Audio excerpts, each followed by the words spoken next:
ನಮಸ್ಕಾರ ವೀಕ್ಷಕರೇ, ಈಗ ತಾನೇ ಬಂದಂತ ಸುದ್ದಿ, ಇವತ್ತಿನ ಬ್ರೇಕಿಂಗ್ ನ್ಯೂಸ್, ಇವತ್ತಿನ ಗುಡ್ ನ್ಯೂಸ್ ಮತ್ತು ಇವತ್ತಿನ ನ್ಯೂ ಅಪ್ಡೇಟ್ ಏನೆಂದರೆ ರಾಜ್ಯದ ಗೃಹಲಕ್ಷ್ಮಿ ಯೋಜನೆ ಫಲಾನುಭವಿಗಳಿಗೆ ಮರು ನವೀಕರಣ ಮಾರ್ಗಸೂಚಿಗೆ ಇನ್ನೂ ಸಿಗದ ಸಚಿವ ಸಂಪುಟದ ಒಪ್ಪಿಗೆ ಮತ್ತು ಪಿಎಂ ಕಿಸಾನ್ 24ನೇ ಕಂತಿನ 2,000 ರೂಪಾಯಿ ಜಮಾ ಆಗೋ ಡೇಟ್ ಫಿಕ್ಸಾ ಅಥವಾ ಯಾವ ಕೆಲಸ ಮಾಡದಿದ್ದರೆ ಖಾತೆಗೆ ಹಣವು ಜಮಾ ಆಗೋದಿಲ್ಲ. ವೀಕ್ಷಕರೇ, ಮತ್ತೊಂದು ಮಾಹಿತಿ ಏನೆಂದರೆ ರೈತರಿಗೆ ಕೇಂದ್ರ ಸರ್ಕಾರದಿಂದ ಗುಡ್ ನ್ಯೂಸ್. 5 ವರ್ಷಗಳವರೆಗೆ ಪಿಎಂ ಕಿಸಾನ್ ಯೋಜನೆ ವಿಸ್ತರಣೆ ಮತ್ತು ಚಿನ್ನದ ಬೆಲೆಯಲ್ಲಿ ಮಹಾ ಕುಸಿತ. ಹೌದು ವೀಕ್ಷಕರೇ, 1 ಗ್ರಾಮ್ ಗೋಲ್ಡ್ ರೇಟ್ ಎಷ್ಟಿದೆ ಎಂಬ ಬಗ್ಗೆ ಮಾಹಿತಿ ತಿಳಿದುಕೊಳ್ಳೋಣ. ಮತ್ತು ರಾಜ್ಯದಲ್ಲಿ ಯಾವ ಯಾವ ಭಾಗಗಳಲ್ಲಿ ಮಳೆ ಭಾರಿ ಆಗುವಂತ ಸಾಧ್ಯತೆ, ಹವಾಮಾನ ಇಲಾಖೆಯ ಎಚ್ಚರಿಕೆ. ವೀಕ್ಷಕರೇ, ಈ ಎಲ್ಲ ಮಾಹಿತಿಗಳ ವಿವರಗಳನ್ನು ತಿಳಿಯುವ ಮುನ್ನ ತಾವು ನಮ್ಮ ಚಾನೆಲ್ಗೆ ಮೊದಲು ಬಾರಿ ಭೇಟಿ ನೀಡ್ತಾ ಇದ್ರೆ ದಯವಿಟ್ಟು ಸಬ್ಸ್ಕ್ರೈಬ್ ಮಾಡಿ, ಪಕ್ಕದಲ್ಲಿರುವಂತ ಬೆಲ್ ಅನ್ನು ಒತ್ತಿ ಹಾಗೂ ಲೈಕ್ ಮಾಡಿ. ಈ ಎಲ್ಲ ಮಾಹಿತಿಗಳ ವಿವರಗಳನ್ನು ತಿಳಿಯಬೇಕಾದ್ರೆ ದಯವಿಟ್ಟು ತಾವು ಸ್ಕಿಪ್ ಮಾಡದೆ ಈ ವಿಡಿಯೋವನ್ನು ಪೂರ್ತಿಯಾಗಿ ನೋಡಿ. ವೀಕ್ಷಕರೇ, ರಾಜ್ಯದ ಗೃಹಲಕ್ಷ್ಮಿ ಯೋಜನೆ ಫಲಾನುಭವಿಗಳ ಮರು ನವೀಕರಣ ಮಾರ್ಗಸೂಚಿಗೆ ಸಚಿವ ಸಂಪುಟದಿಂದ ಯಾವುದೇ ಒಪ್ಪಿಗೆ ಇನ್ನೂ ಸಿಕ್ಕಿಲ್ಲ. ಗೃಹಲಕ್ಷ್ಮಿ ಯೋಜನೆ ಫಲಾನುಭವಿಗಳಿಂದ ಮರು ನವೀಕರಣ ಸಂಬಂಧಿಸಿದಂತೆ ಮಾರ್ಗಸೂಚಿ ಸಿದ್ಧಪಡಿಸಿ ಸರ್ಕಾರಕ್ಕೆ ಕಳುಹಿಸಲಾಗುತ್ತದೆ. ಸಚಿವ ಸಂಪುಟದಲ್ಲಿ ಒಪ್ಪಿಗೆ ಸಿಕ್ಕ ನಂತರವೇ ಬಯೋಮೆಟ್ರಿಕ್ ಪಡೆಯುವುದು ಅಥವಾ ಇತರೆ ಕಾರ್ಯಾಚರಣೆಗೆ ನಡೆಯಲಿದೆ ಎಂದು ಕೂಡ ಮಹಿಳಾ ಮಕ್ಕಳ ಅಭಿವೃದ್ಧಿ ಇಲಾಖೆಯು ಕೂಡ ಮಾಹಿತಿ ನೀಡಿದೆ ಎಂದು ಹೇಳಲಾಗುತ್ತಿದೆ.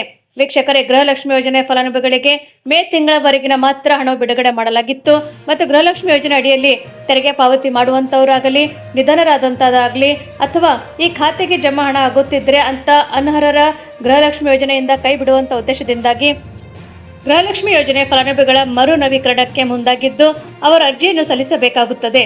ಸಂಬಂಧಪಟ್ಟಂತ ಇನ್ನೂ ಯಾವುದೇ ಅಧಿಸೂಚನೆ ಹೊರಡಿಸಿಲ್ಲ ಮತ್ತು ಸಚಿವ ಸಂಪುಟದಲ್ಲಿ ಒಪ್ಪಿಗೆ ಸಿಕ್ಕ ನಂತರವೇ ಬಯೋಮೆಟ್ರಿಕ್ ಆಗಲಿ ಮರು ನವೀಕರಣ ಪ್ರಕ್ರಿಯೆ ನಡೆಯಲಿದೆ ಎಂದು ಕೂಡ ಹೇಳಲಾಗುತ್ತಿದೆ.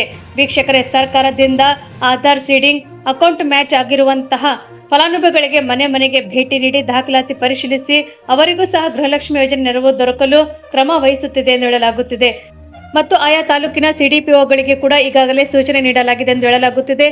ಮತ್ತು ಈ ಯೋಜನೆ ಅಡಿಯಲ್ಲಿ ಫಲಾನುಭವಿಗಳಿಗೆ ಒದಗಿಸುವಂತಹ 32ನೇ ಕಂತಿನ ಹಣವು ಕೂಡ ಇನ್ನೂ ಕೆಲವು ದಿನಗಳಲ್ಲಿ ಬಿಡುಗಡೆ ಮಾಡಲಾಗುತ್ತದೆ ಎಂದು ಕೂಡ ತಿಳಿಸಿದ್ದಾರೆ. ಅದಲ್ಲದೆ ಗೃಹಲಕ್ಷ್ಮಿ ಯೋಜನೆಯ ದಾಖಲಾತಿಗಳ ಪರಿಶೀಲನೆಯಿಂದಾಗಿ ಯಾವುದೇ ಫಲಾನುಭವಿಗಳಿಗೆ ಯಾವುದೇ ರೀತಿಯ ತೊಂದರೆ ಆಗುವುದಿಲ್ಲ ಎಂದು ಕೂಡ ಹೇಳಿದ್ದಾರೆ ಎಂದು ಹೇಳಲಾಗುತ್ತಿದೆ. ವೀಕ್ಷಕರೇ, ದೇಶಾದ್ಯಂತ ಲಕ್ಷಾಂತರ ರೈತರು ಪ್ರಧಾನಮಂತ್ರಿ ಕಿಸಾನ್ ಸಮ್ಮಾನ್ ನಿಧಿ ಯೋಜನೆಯ 24ನೇ ಕಂತಿನ ಬಿಡುಗಡೆಗಾಗಿ ಕಾಯುತ್ತಿದ್ದಾರೆ. ಅನ್ನದಾತರನ್ನು ಆರ್ಥಿಕವಾಗಿ ಸಬಲೀಕರಣಗೊಳಿಸಲು ಕೇಂದ್ರ ಸರ್ಕಾರವು ನಡೆಸುತ್ತಿರುವಂತಹ ಯೋಜನೆಯಡಿಯಲ್ಲಿ ಶೀಘ್ರವೇ ಅರ್ಹ ರೈತರ ಬ್ಯಾಂಕ್ ಖಾತೆಗಳಿಗೆ ನೇರವಾಗಿ 2,000 ರೂಪಾಯಿಗಳನ್ನು ಜಮಾ ಮಾಡಲು ಸಿದ್ಧತೆಗಳು ಭರದಿಂದ ಸಾಗಿವೆ ಎಂದು ಕೂಡ ಹೇಳಲಾಗುತ್ತಿದೆ.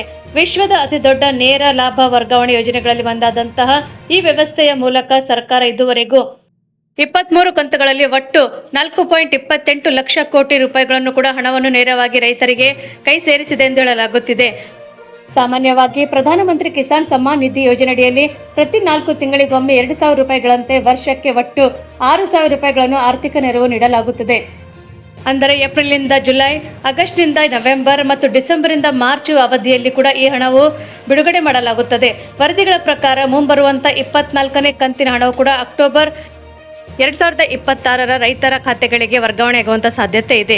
ಈ ಯೋಜನೆ 24 ಕಂತಿನ ಹಣವನ್ನು ಪ್ರಯೋಜನ ಪಡೆಯಲು ಅರ್ಜಿದಾರರು ಭಾರತೀಯ ಪ್ರಜೆಗಳಾಗಿರಬೇಕು ಮತ್ತು ತಮ್ಮ ಹೆಸರಿನಲ್ಲಿ ಕೃಷಿ ಭೂಮಿಯನ್ನು ಹೊಂದಿರಬೇಕು. ಆದರೆ ತಿಂಗಳಿಗೆ 10,000 ರೂಪಾಯಿಗಳಿಗಿಂತಲೂ ಕೂಡ ಹೆಚ್ಚು ಮಾಸಿಕ ಪಿಂಚಣಿ ಪಡೆದಿರುವಂತಹ ನಿವೃತ್ತಿ ನೌಕರರಾಗಿರಬಹುದು, ಆದಾಯ ತೆರಿಗೆ ಪಾವತಿ ಮಾಡುವಂತವರಾಗಿರಬಹುದು. ಈ ಯೋಜನೆಯ ಲಾಭ ಪಡೆಯಲು ಅವರು ಅನರ್ಹರು ಆಗಿರುತ್ತಾರೆ ಎಂದು ಹೇಳಲಾಗುತ್ತಿದೆ. ಮತ್ತು ನಿಮ್ಮ ಖಾತೆಗೆ ಯಾವುದೇ ತಡೆ ಇಲ್ಲದೆ ಕಂತಿನ ಹಣವು ಜಮಾ ಆಗಬೇಕಾದರೆ ಈ KYC ಮಾಡಿಸುವುದು ಅತ್ಯಂತ ಕಡ್ಡಾಯವಾಗಿರುತ್ತದೆ. ರೈತರು ಮನೆಯಲ್ಲೇ ಕುಳಿತು ಪಿಎಂ ಕಿಸಾನ್ ಪೋರ್ಟಲ್ನಲ್ಲಿ ಕೂಡ OTP ಬಳಸಿ ಈ KYCಯನ್ನು ಪೂರ್ಣಗೊಳಿಸಬಹುದಾಗಿದೆ ಅಥವಾ ಹತ್ತಿರದ ಡಿಜಿಟಲ್ ಸೇವಾ ಕೇಂದ್ರಕ್ಕೆ ತೆರಳಿ ಬಯೋಮೆಟ್ರಿಕ್ ಮೂಲಕವೂ ಕೂಡ ನವೀಕರಿಸಬಹುದಾಗಿದೆ. ಮತ್ತು ರೈತರು ಅಧಿಕೃತ ವೆಬ್ಸೈಟ್ ಹೋಗಿ ವಿಭಾಗದಲ್ಲಿ ತಮ್ಮ ನೋಂದಣಿ ಹೆಸರನ್ನು ಸಂಖ್ಯೆಯನ್ನು ಹಾಕಿ ರಾಜ್ಯ ಮತ್ತು ಗ್ರಾಮದ ಹೆಸರು ನಮೂದಿಸಿ ಫಲಾನುಭವಿಗಳ ಪಟ್ಟಿಯಲ್ಲಿ ತಮ್ಮ ಹೆಸರು ಇದೆಯಾ ಅಥವಾ ಇಲ್ಲವೋ ಚೆಕ್ ಮಾಡಿಕೊಳ್ಳಬಹುದಾಗಿದೆ. ಕೇಂದ್ರ ಸರ್ಕಾರವು ಯೋಜನೆಗೆ ಪಾರದರ್ಶಕತೆ ತರಲು ಕಟ್ಟುನಿಟ್ಟಿನ ಕ್ರಮಗಳನ್ನು ಕೈಗೊಳ್ಳುತ್ತಿದ್ದು ಬ್ಯಾಂಕ್ ಖಾತೆಗೆ ಆಧಾರ್ ಲಿಂಕ್ ಮತ್ತು ಭೂ ದಾಖಲೆಗಳ ಪರಿಶೀಲನೆ ಪೂರ್ಣಗೊಂಡಿರುವಂತಹ ರೈತರಿಗೆ ಮಾತ್ರವೇ ಹಣ ಜಮಾ ಆಗಲಿದೆ. ಆದ್ದರಿಂದ ಅಂತಿಮ ದಿನಾಂಕದವರೆಗೆ ಕಾಯದೆ ತಕ್ಷಣವೇ ಪೋರ್ಟಲ್ನಲ್ಲಿ ನಿಮ್ಮ ಸ್ಟೇಟಸ್ ಪರಿಶೀಲಿಸಿಕೊಳ್ಳಿ ಮತ್ತು ಲೋಪದೋಷಗಳಿದ್ದರೆ ಸರಿಪಡಿಸಿಕೊಳ್ಳುವುದು ಉತ್ತಮ ಎಂದು ಕೂಡ ಹೇಳಲಾಗುತ್ತಿದೆ. ವೀಕ್ಷಕರೇ, ಪಿಎಂ ಕಿಸಾನ್ ಯೋಜನೆಯನ್ನು 5 ವರ್ಷದವರೆಗೆ ವಿಸ್ತರಿಸಲಾಗಿದೆ. ಒಟ್ಟು ವೆಚ್ಚ 3.15 ಲಕ್ಷ ಕೋಟಿ ರೂಪಾಯಿಗಳಿಗೂ ಕೂಡ ಹೆಚ್ಚು ವೆಚ್ಚದ ಅನುಮೋದನೆ ನೀಡಲಾಗಿದೆ. ಈ ಮೂಲಕ ದೇಶದಾದ್ಯಂತ ಲಕ್ಷಾಂತರ ರೈತರಿಗೆ ಸಿಹಿ ಸುದ್ದಿ ಸಿಕ್ಕಿದೆ. ಕೇಂದ್ರ ಸಚಿವ ಸಂಪುಟದಲ್ಲಿ ನಡೆದಂತಹ ಪ್ರಧಾನಮಂತ್ರಿ ಕಿಸಾನ್ ಸಮ್ಮಾನ್ ನಿಧಿ ಯೋಜನೆಯಲ್ಲಿ ಮುಂದಿನ 5 ವರ್ಷಗಳವರೆಗೆ ಅಂದರೆ 2030 ಮತ್ತು 31 ಆರ್ಥಿಕ ವರ್ಷದವರೆಗೆ ಕೂಡ 3,15,614 ಕೋಟಿ ರೂಪಾಯಿಗಳನ್ನು ವೆಚ್ಚದೊಂದಿಗೆ ವಿಸ್ತರಿಸಲು ಅನುಮೋದನೆ ನೀಡಿದೆ ಎಂದು ಹೇಳಲಾಗುತ್ತಿದೆ. ಹೌದು ವೀಕ್ಷಕರೇ, ಈ ಯೋಜನೆಯು ಕೂಡ 2026-27 ಹಣಕಾಸು ವರ್ಷದಿಂದ 2030-31ರವರೆಗೆ ಜಾರಿಯಲ್ಲಿರುತ್ತದೆ ಎಂದು ಹೇಳಲಾಗುತ್ತಿದೆ. ಮತ್ತು ಪಿಎಂ ಕಿಸಾನ್ ಯೋಜನೆ ಅಡಿಯಲ್ಲಿ ಅರ್ಹ ರೈತರ ಕುಟುಂಬಗಳಿಗೆ ವಾರ್ಷಿಕವಾಗಿ 6,000 ರೂಪಾಯಿಗಳ ಆರ್ಥಿಕ ಸಹಾಯವನ್ನು ಪಡೆಯುತ್ತಾರೆ.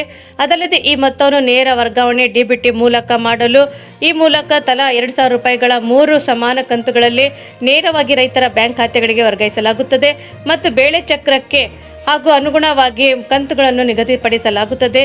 ಬಿತ್ತನೆ ಮತ್ತು ಬೇಳೆ ತಯಾರಿಕೆ ಸಮಯದಲ್ಲಿ ಕೂಡ ಸಕಾಲಿಕ ಆರ್ಥಿಕ ನೆರವನ್ನು ಕೂಡ ದೊರೆಯುವಂತೆ ನೋಡಿಕೊಳ್ಳಲಾಗುತ್ತದೆ.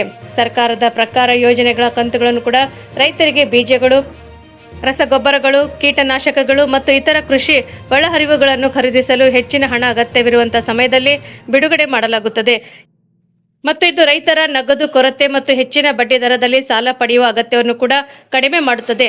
ಸಣ್ಣ ರೈತರಿಗೆ ಹೆಚ್ಚಿನ ಲಾಭ ಸಿಗುತ್ತದೆ ಮತ್ತು ಈ ಯೋಜನೆಯ ಹೆಚ್ಚಿನ ಫಲಾನುಭವಿಗಳು ಸಣ್ಣ ಮತ್ತು ಅತಿ ಸಣ್ಣ ರೈತರೇ ಆಗಿರುತ್ತಾರೆ ಎಂದು ಕೂಡ ಸರ್ಕಾರ ಹೇಳುತ್ತದೆ. ಇಲ್ಲಿಯವರೆಗೆ ಪ್ರಧಾನಮಂತ್ರಿ ಕಿಸಾನ್ ಸಮ್ಮಾನ್ ನಿಧಿ ಯೋಜನೆಯ 23ನೇ ಕಂತಿನ ಮೂಲಕವೂ ಕೂಡ 4.47 ಲಕ್ಷ ಕೋಟಿ ರೂಪಾಯಿಗಳಿಗಿಂತಲೂ ಹೆಚ್ಚು ಹಣವನ್ನು ಕೂಡ ನೇರವಾಗಿ ರೈತರ ಖಾತೆಗಳಿಗೆ ವರ್ಗಾಯಿಸಲಾಗಿದೆ. ಈ ನೀತಿ ಆಯೋಗದ ಅಂದಾಜಿನ ಪ್ರಕಾರ ಈ ಯೋಜನೆಯು ಅನೇಕ ರೈತರ ಆದಾಯವನ್ನು ಹೆಚ್ಚಿಸುತ್ತದೆ ಮತ್ತು ಅನೌಪಚಾರಿಕ ಸಾಲಗಳ ಮೇಲೆ ಅವಲಂಬನೆಯನ್ನು ಕೂಡ ಕಡಿಮೆ ಮಾಡುತ್ತದೆ. ಅದಲ್ಲದೆ ಪ್ರಧಾನಮಂತ್ರಿ ಕಿಸಾನ್ ಸಮ್ಮಾನ್ ನಿಧಿ ಯೋಜನೆಯನ್ನು ಕೂಡ ಇನ್ನು 5 ವರ್ಷಗಳ ಕಾಲ ವಿಸ್ತರಿಸುವಂತ ನಿರ್ಧಾರವು ರೈತರಿಗೆ ಒಂದು ದೊಡ್ಡ ಪರಿಹಾರವೊಂದನ್ನು ಪರಿಗಣಿಸಲಾಗಿದೆ ಎಂದು ಕೂಡ ಹೇಳಲಾಗುತ್ತಿದೆ. ವೀಕ್ಷಕರೇ, ಚಿನ್ನದ ಪ್ರಿಯರಿಗೆ ಒಂದು ಗುಡ್ ನ್ಯೂಸ್ ಏನೆಂದರೆ ಚಿನ್ನದ ಬೆಲೆಯಲ್ಲಿ ಮತ್ತೆ ಇಳಿಕೆ ಕಂಡು ಬಂದಿದ್ದು ವಾರದ ಅಂತ್ಯದಲ್ಲಿ ಪ್ರತಿ ಗ್ರಾಮ್ಗೆ 35 ರೂಪಾಯಿ ಕಡಿಮೆಯಾಗಿದೆ. ಕಳೆದ 4 ತಿಂಗಳುಗಳಿಂದ ಚಿನ್ನದ ದರದಲ್ಲಿ ಏರಿಳಿತ ಮುಂದುವರಿಯುತ್ತಿದ್ದು ಜಾಗತಿಕ ಮಾರುಕಟ್ಟೆಯ ಬೆಳವಣಿಗೆಗಳ ಪರಿಣಾಮ ದೇಶೀಯ ಮಾರುಕಟ್ಟೆ ಮೇಲೂ ಕೂಡ ಕಾಣಿಸುತ್ತಿದೆ ಎಂದು ಹೇಳಬಹುದಾಗಿದೆ. ಅಲ್ಲದೆ ಬೆಳ್ಳಿ ಬೆಲೆಯಲ್ಲಿ ಕೂಡ ಯಾವುದೇ ಬದಲಾವಣೆ ಆಗಿಲ್ಲ. ಆದರೆ ಪ್ರಸ್ತುತ ಭಾರತದಲ್ಲಿ 10 ಗ್ರಾಮ್ 22 ಕ್ಯಾರೆಟ್ ಚಿನ್ನದ ಮೇಲೆ 1,32,200 ರೂಪಾಯಿ ಆಗಿದ್ದು ಮತ್ತು 24 ಕ್ಯಾರೆಟ್ ಚಿನ್ನದ ಬೆಲೆ 1,44,220ಕ್ಕೆ ತಲುಪಿದೆ. ಆದರೆ 100 ಗ್ರಾಂ ಬೆಳ್ಳಿ ಬೆಲೆ 23,500 ಆಗಿದೆ ಮತ್ತು ಬೆಂಗಳೂರಿನಲ್ಲಿ ಕೂಡ ಇದೇ ದರ ಮುಂದುವರಿಯುತ್ತಿದ್ದು ಮತ್ತು 22 ಕ್ಯಾರೆಟ್ 10 ಗ್ರಾಂ ಚಿನ್ನದ ಬೆಲೆ 1,32,200 ಮತ್ತು 100 ಗ್ರಾಂ ಬೆಳ್ಳಿಯ ದರ 23,500 ಆಗಿರುತ್ತದೆ. ಮತ್ತು ಚಿನ್ನದ ದರ ಪ್ರತಿ ಗ್ರಾಮ್ಗೆ 24 ಕ್ಯಾರೆಟ್ ಚಿನ್ನಕ್ಕೆ 14,422 ಆದರೆ 22 ಕ್ಯಾರೆಟ್ ಚಿನ್ನದ ಬೆಲೆಗೆ 13,220 ಆಗಿರುತ್ತದೆ ಮತ್ತು 18 ಕ್ಯಾರೆಟ್ ಚಿನ್ನಕ್ಕೆ 10,816 ಆಗಿರುತ್ತದೆ ಮತ್ತು ಬೆಳ್ಳಿ ದರವು ಕೂಡ ಪ್ರತಿ ಗ್ರಾಮ್ಗೆ 235 ರೂಪಾಯಿ ಮತ್ತು 100 ಗ್ರಾಮ್ಗೆ 23,500 ರೂಪಾಯಿ ಆಗಿರುತ್ತದೆ ವೀಕ್ಷಕರೇ. ಮತ್ತು ಜಾಗತಿಕ ಮಟ್ಟದಲ್ಲಿ ಚಿನ್ನದ ಬೆಲೆಯಲ್ಲಿ ನಿರಂತರ ಏರಿಳಿತ ಕಂಡು ಬಂದಿದ್ದು ಆರ್ಥಿಕ ಬೆಳವಣಿಗೆಗಳು, ಡಾಲರ್ ಮೌಲ್ಯದ ಬೆಳವಣಿಗೆಗಳು ಮತ್ತು ಹೂಡಿಕೆದಾರರ ಬೇಡಿಕೆ ಚಿನ್ನದ ದರದ ಮೇಲೆ ಪರಿಣಾಮ ಬೀರುತ್ತದೆ. ಬೆಳ್ಳಿ ದರದಲ್ಲಿ ಮಾತ್ರ ಸದ್ಯ ಸ್ಥಿರವಾಗಿದೆ ಎಂದು ಕೂಡ ಹೇಳಲಾಗುತ್ತಿದೆ. ವೀಕ್ಷಕರೇ, ಮತ್ತೊಂದು ಮಾಹಿತಿ ಏನೆಂದರೆ ರಾಜ್ಯದಲ್ಲಿ ನೈಋತ್ಯ ಮಾನ್ಸೂನ್ ಚುರುಕುಗೊಂಡಿದ್ದು ಕರಾವಳಿ ಹಾಗೂ ಮಲೆನಾಡು ಭಾಗಗಳಲ್ಲಿ ಮಳೆಯ ಅಬ್ಬರ ಮುಂದುವರಿಯುತ್ತಿದೆ. ಕಳೆದ 24 ಗಂಟೆಗಳಲ್ಲಿ ಕರಾವಳಿ ಕರ್ನಾಟಕದಲ್ಲಿ ಹಲವು ಭಾಗಗಳಲ್ಲಿ, ದಕ್ಷಿಣ ಒಳನಾಡಿನ ಅನೇಕ ಪ್ರದೇಶಗಳಲ್ಲಿ ಉತ್ತಮ ಮಳೆಯಾಗಿದ್ದು ಉತ್ತರ ಒಳನಾಡಿನ ಕೆಲವೆಡೆ ಸಹ ಮಳೆ ಆಗುತ್ತಿದೆ ಎಂದು ಕೂಡ ಭಾರತೀಯ ಹವಾಮಾನ ಇಲಾಖೆಯು ತಿಳಿಸಿದೆ ಎಂದು ಹೇಳಲಾಗುತ್ತಿದೆ. ಉಡುಪಿ ಜಿಲ್ಲೆಯ ಕೊಲ್ಲೂರು ಮತ್ತು ಕೊಡಗು ಜಿಲ್ಲೆಯ ಭಾಗಮಂಡಲ ಹಾಗೂ ಶಿವಮೊಗ್ಗ ಜಿಲ್ಲೆಯ ಆಗುಂಬೆ ರಾಜ್ಯದಲ್ಲಿ ಅತಿ ಹೆಚ್ಚು ಮಳೆಯಾಗುವಂತಹ ಪ್ರದೇಶಗಳಾಗಿವೆ ಎಂದು ಹೇಳಲಾಗುತ್ತಿದೆ. ಶೃಂಗೇರಿ, ವಿರಾಜಪೇಟೆ, ಸೋಮವಾರಪೇಟೆ ಹಾಗೂ ಔರಾದ್ ಸೇರಿದಂತೆ ಹಲವು ಕಡೆಗಳಲ್ಲಿ 6 ಸೆಂಟಿಮೀಟರ್ ಮೇಲೆವರೆಗೂ ಕೂಡ ಮಳೆಯಾಗಿದೆ. ಧರ್ಮಸ್ಥಳ, ಬೆಳ್ತಂಗಡಿ, ಜೋಯಿಡಾ, ತಾಳಗುಪ್ಪ ಸೇರಿದಂತೆ ಅನೇಕ ಕಡೆ ಪ್ರದೇಶಗಳಲ್ಲಿ ಕೂಡ ಉತ್ತಮ ಮಳೆಯಾಗಿದೆ ಎಂಬ ಮಾಹಿತಿ ಬಂದಿದೆ. ಉಡುಪಿ ಹಾಗೂ ಉತ್ತರ ಕನ್ನಡ ಜಿಲ್ಲೆಗಳ ಒಂದೆರಡು ಕಡೆ ಭಾರಿ ಮಳೆಯಾಗುವಂಥ ಸಾಧ್ಯತೆ ಇದೆ. ದಕ್ಷಿಣ ಕನ್ನಡ ಜಿಲ್ಲೆಗಳಲ್ಲಿ ಕೂಡ ಭಾರಿ ಮಳೆಯಾಗುವಂಥ ನಿರೀಕ್ಷೆ ಇದ್ದು ಗಂಟೆಗೆ 40ರಿಂದ 50 ಕಿಲೋಮೀಟರ್ ವೇಗದಲ್ಲಿ ಗಾಳಿ ಬೀಸುವಂಥ ಸಾಧ್ಯತೆ ಇದೆ ಎಂದು ಕೂಡ ಹವಾಮಾನ ಇಲಾಖೆಯು ಎಚ್ಚರಿಕೆ ಕೊಟ್ಟಿದೆ.